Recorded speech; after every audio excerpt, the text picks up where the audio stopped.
सपना सच हो गया। ट्रिंग ट्रिंग।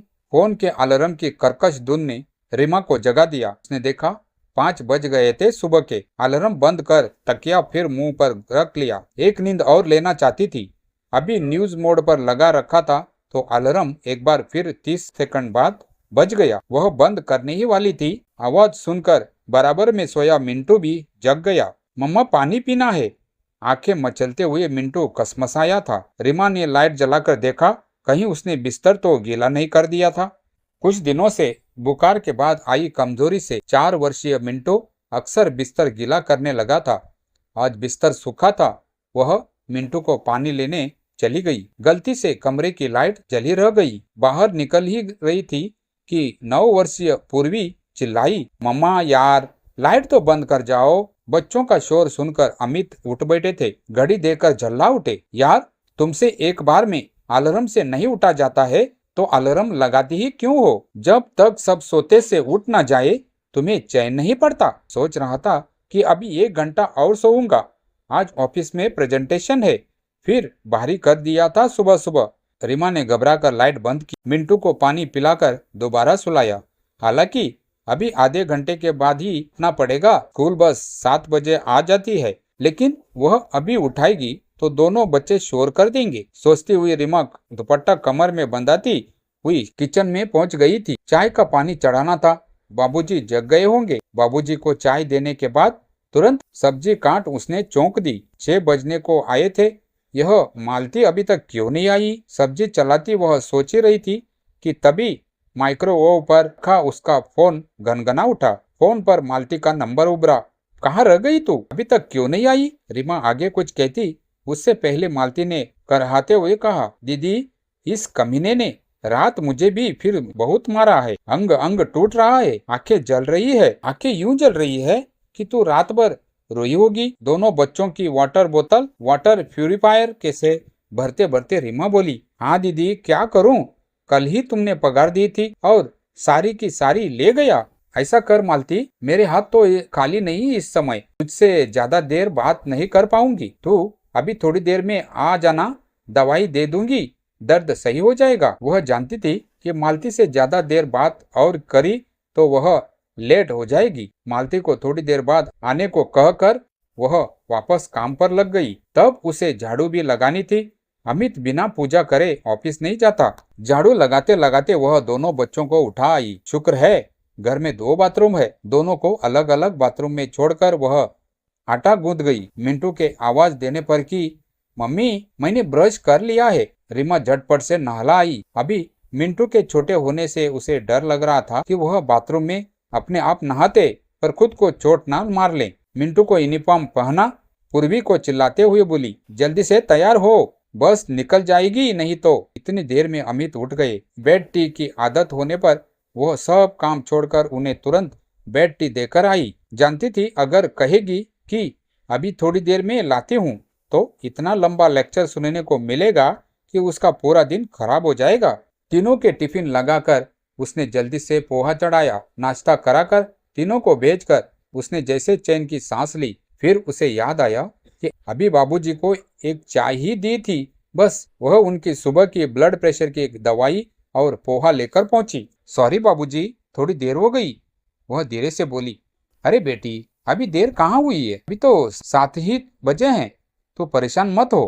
क्या तुम्हें दिखता नहीं है कि तुम मशीन की तरह काम करती रहती हो? अपना पिता तुल्य ससुर को मन ही मन धन्यवाद देती। वह अब गंदे कपड़े समेटकर मशीन में डालती। कमरे सही कर रही थी। सिंक में पड़े गंदे बर्तनों को ढेर देख मैं उन्हें मांजने ही वाली थी कि तभी मालती आती दिखाई दी। मालती अपने रोना लेकर बैठती उससे पहले ही उसने अपने और मालती के लिए चाय बनाकर उसे एक पेन किलर देते हुए कहा, देख मालती हिम्मत से काम ले। जब वह तुझे मारता है तो तुझे विरोध करना चाहिए। यूं रोज रोज रोने से कुछ नहीं होगा। यह दवाई का थोड़ी देर बैठकर बर्तन धो। मालती को काम पर छोड़कर अब वह कपड़े धोने में लग गई थी। यह क्या, अमित की फेवरेट शर्ट पर लगा है यह दाग तो जा ही नहीं रहा था। वह परेशान हो उठी।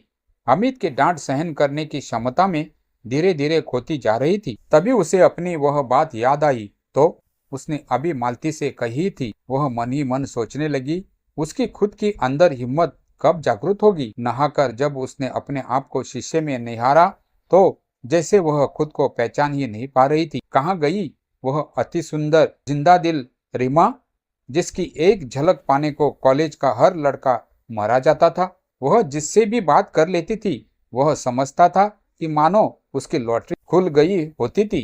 हमेशा एक एक ड्रेस सिलेक्ट करके पहनने वाली वह आज स्वयं को एक बंद रंग सलवार सूट में शीशे में देख हताश हो उठती थी। हमेशा सुंदर नेल आर्ट से सजे रहने वाले उसके नाखून आज सूख कर पपड़ाए हुए थे। दोपहर का खाना बनाना याद आते ही वह सब बातों को एक झटके से अपने दिमाग से निकालकर वापस काम पर लग गई। शाम को फिर वही रूटीन। बच्चे आए, उन्हें खाना खिला सुलाकर कपड़े प्रेस करने बैठ गई। इन सब से निपटी तो देखा शाम हो आई थी। बच्चों को जगाया।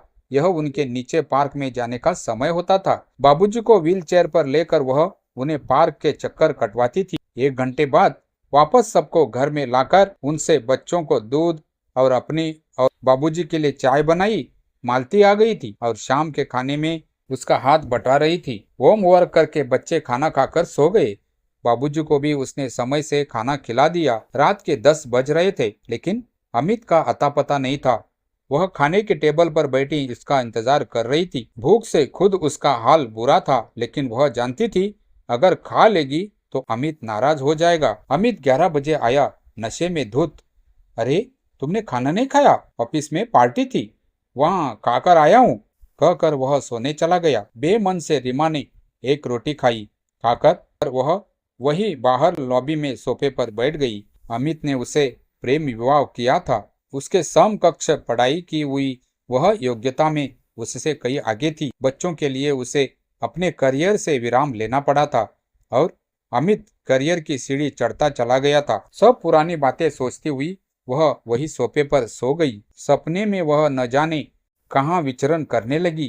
कभी रंग बिरंगी तितलियों के पीछे भागती और कभी खुद ही तितली बनी आसमान में उड़ रही होती। तभी सीन बदला। अब वह रंग बिरंग मोतियों के ढेर में कूदती हुई भाग रही थी और पहुंच गई थी अपने उसी मंच पर जहां पर उसे best student of the year का अवार्ड मिला था। वह देख रही थी कि वह अपनी पसंदीदा पिंक टॉप और ब्लू स्कर्ट में फूलों के बगीचे में बैठी थी। अमित ने आकर उसके बालों में फूल लगाकर कहा, रीमा तुम तो ब्यूटी क्वीन हो। रीमा रीमा यह क्या? अमित चिल्लाए जा रहा था। वह घबरा कर उठी। देखा सुबह के 6 बज रहे थे। वह सपना देख रही थी, भोर का सपना। कैसे सोफे पर लुढ़के बैठी हो? रूम में तुम्हारा फोन रोज की तरह अलार्म बजा रहा है, होश ही नहीं है। कितनी बार कहा है वजन कंट्रोल में रखो अपना।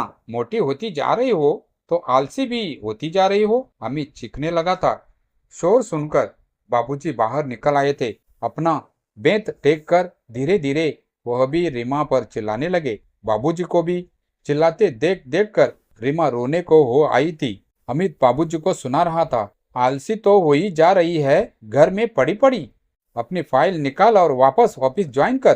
पर बाबूजी घर का ख्याल कौन रखेगा? बाबूजी को ऐसा कहता देख अमित पछता रहा था। वह समझ गया था बाबूजी तंज कस रहे थे। ऐसा भी कौन क्या ख्याल रखती है यहाँ? बस सुबह से लेकर शाम तक हम लोगों की सांस ही तो नहीं हुई है।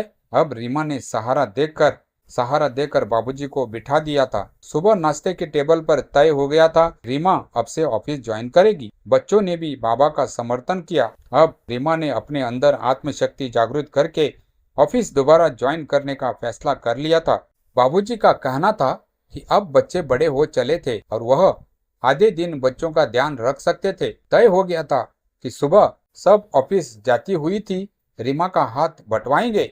बाबूजी के मकान में रहे रहे अमित की उनके विरोध करने की शक्ति नहीं थी। सबको एक तरफ देख अमित में अब कुछ कहने की भी हिम्मत नहीं बची थी। ऑफिस को जाने के लिए तैयार होते हुए शीशे में देख अपने सूखे होठों पर लिपस्टिक लगाती नया सलवार सूट पहनकर रीमा मुस्कुरा ही रही थी कि पीछे से मिंटू ने उसके गले में बाहें डाल दी। मेरी मम्मी ब्यूटी क्वीन। अब रीमा और भी मुस्कुरा रही थी। भोर का सपना सच जो हो गया था